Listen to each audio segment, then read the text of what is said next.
Hi darlings, today we are going to cook this incredible feta tofu which I am very excited to share with you. Start by chopping or breaking the tofu into pieces. I prefer to crumble it as it absorbs much better the flavors, but that's completely up to you.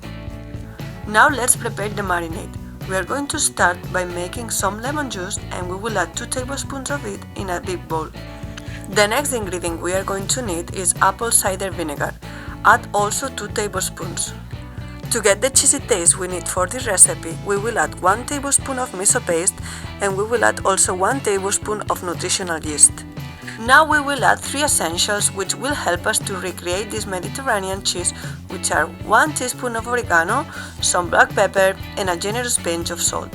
Our last ingredient for the marinade is 1 big garlic clove.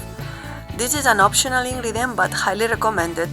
Once we've added all the ingredients, it's time to mix until everything is well combined. Now we are going to transfer the crumbled tofu into a big jar, or you can also use 2 small jars, whatever is more practical for you. The next step is to pour the previous mixture into the jar, and finally we will add the last ingredient and most important, olive oil.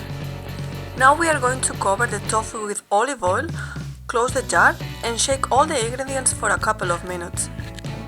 I am a tofu lover and I've tried several recipes with this versatile ingredient, but so far this tofu recipe has become my favorite without any doubt. Now we will allow it to marinate for 8 hours, but if you don't have the patience, go for it because it's already very tasty. I am going to show you the best way to have it, which is on a lettuce leaf with some veggies. And if you have enjoyed this recipe, please don't forget to subscribe to my channel and like this video. Bye bye darlings!